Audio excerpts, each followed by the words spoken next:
The year had barely hit the quarter mark when the first case of COVID-19 was confirmed in Kenya. The impact of the announcement to business was instant: panic, anxiety, and fear of an uncertain economy. Audrey Chepkirui was a multiple small business owner in Uasin Gishu. She owned a grocery store and a barber shop in Langas, a middle-income estate in Eldoret town.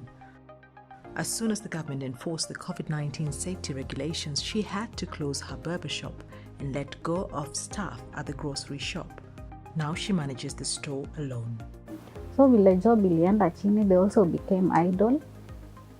Wakakuwa idle, wakaanza thinking of doing other things.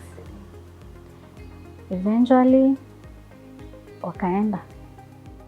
Ile curfew ya kwanza, ile ya 7, ndio ilikuwa worse. Because kuna customers wangetoka job kitambo, wakishuka hapo wanapitia hapa kununua vitu.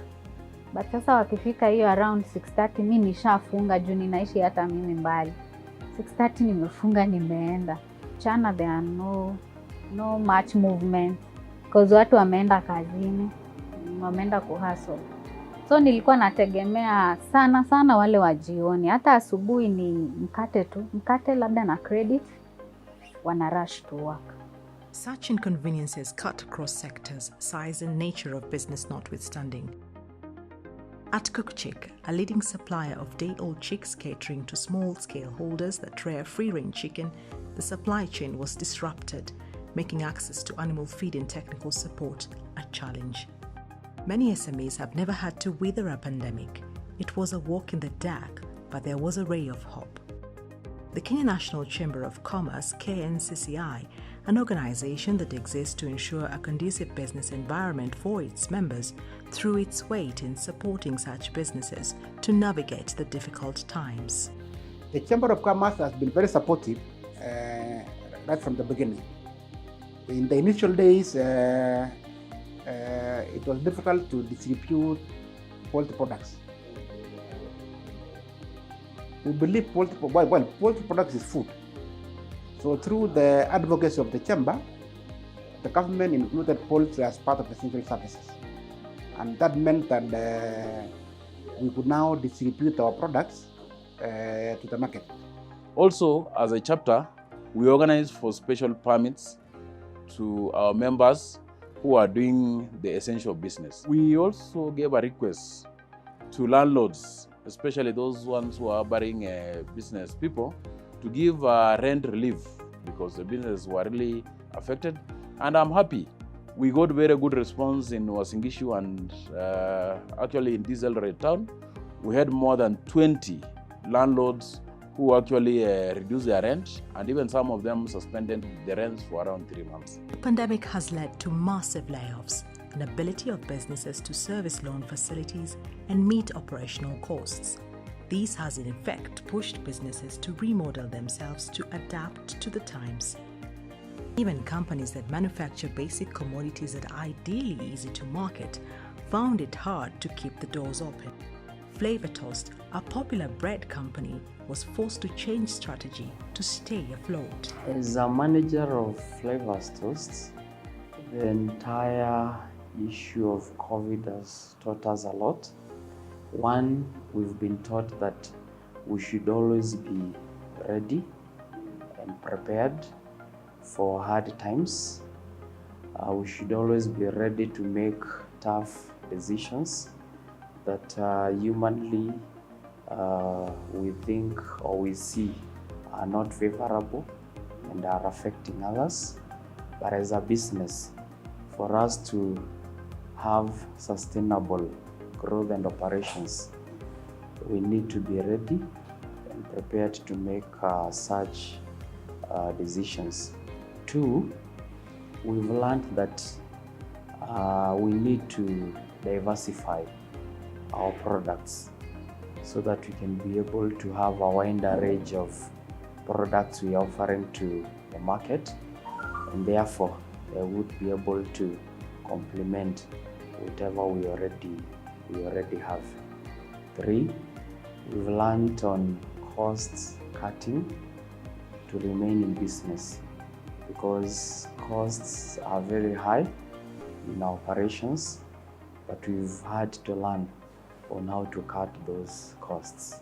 For businesses under KNCCI membership, the support to wait the times has come with tremendous benefits. So we have a program, that's Kenya National Chamber of Commerce and Industry and Equity Bank. We have a program where Equity Bank will be giving loans, very flexible loans, with a 3-year repayment period and less than 10% interest rates to most of our business people. Chamber will actually act as a guarantor, and this loan actually is really what will be a game changer. We've just started training some of the business people on how to use this loan, on how to revive their businesses, and the training has started in Uasin Gishu, and we are recruiting many business people. In the face of requirements like social distancing as a measure to keep the virus at bay, a new way of communicating and collaborating has emerged. Use of technology and social media has substituted in-person meetings and ensured continuity. Like at the moment, we use Zoom to communicate to our development partners, to our strategic partners, and also to our members. And again, we try as much as possible to use our WhatsApp platform to also communicate to our members and reach out to our potential members. Again, we also use our active social media platform, Twitter, to also ensure that whatever good projects we are doing as a chapter, our members get to know in good time, so that some of them who might need to also be part of it quickly get that information and they follow up with us. KNCCI Uasin Gishu chapter works closely with the county government, and among key areas of engagement is the budget-making process. Collaboration with the County Assembly enables incorporation of concerns and priorities of the private sector into the county budget. Budget making is a 3-part process involving the county fiscal strategy paper, which helps develop the annual development plan, which gives specifics on what will be done, and public participation. Despite the challenges that we had this year, in the budget making process, the most important area is the public participation, where we get the views of the residents and other stakeholders on the intended activities or the budget making process. Especially when the county assembly is looking at finance bill, for example. There is where a number of things that touches on business people are deliberated, and we would really encourage the business community, the private sector, to be able to participate in those public participation and of course give their input, because so many things are affected by that exercise. For example, the fees that are levied, let's say parking fees, let's say the licenses. If the county government is focusing on providing, let's say, the infrastructure like roads, water, electricity. If there are other areas that you feel we need to have the government putting more focus on, like the garbage collection, waste management, then the private sector should be able to really push that through the now Kenya National Chamber of Commerce and Industry, so that the government can realize that for the private sector. The county government has employed digital media channels to encourage contribution from the private sector through its website, social media, and use of radio talk shows. KNCCI, on its part, has fully embraced new media to reach existing and potential members. Like at the moment, we use Zoom to communicate to our development partners, to our strategic partners, and also to our members.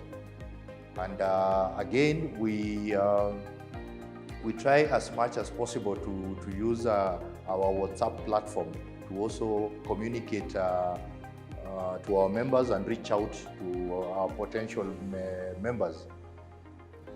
Again, we also use our active social media platform, Twitter, to also ensure that whatever good projects we are doing as a chapter, our members get to know in good time, so that some of them who might need to also be part of it quickly get that information and they follow up with us. With the COVID, it slowed down a bit because all of us panicked and everybody panicked. People didn't know what is happening and what is the future for all of us. But as time went by, with the knowledge that were given by the government and other institutions about COVID, we realized that this virus or this disease is here to stay with us. It's only us to adjust and fit in within it, see how to manage it, and also keep our business going.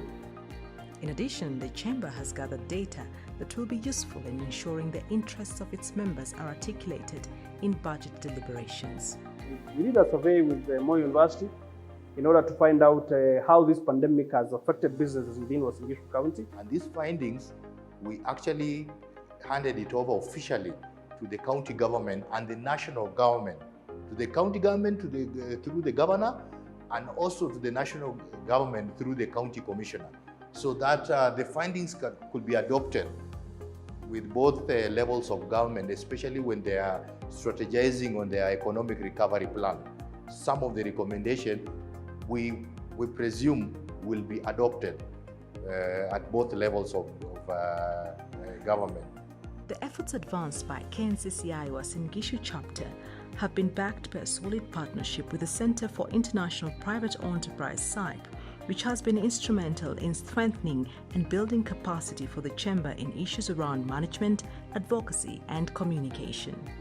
We encourage all entrepreneurs, small and big, to join the Chamber. There are quite a lot of benefits in terms of even learning from each other. There are benefits on accessing information about the global market, even the regional market. So there is quite a lot of benefits compared to the membership fees that one pays. I would really want to interact with other members wenye wamekuwa affected, especially wenye wako kwa hii sector. Nisikia hata hao vile wanafanya. You know, when you get mwenzako mwenye anapitia the same challenge, hata kuna hiyo consolation, hiyo ku lose hope. Pia at some point, I was almost giving up. Beyond a sense of consolation for members, a supportive partner that intervenes on critical issues on their behalf has made the difference. The objective of joining the Chamber of Commerce has been achieved because we feel as a business we are covered. We are not under maybe attacks from external forces that would want to bring probably the business down due to unfavorable conditions. So to a larger extent, I could say that the objective of joining the Chamber of Commerce has been achieved. It is these unprecedented times that have called for a paradigm shift in approach for both businesses and stakeholders. What is now considered a new normal has enabled businesses work through challenges that will see them emerge stronger in the end.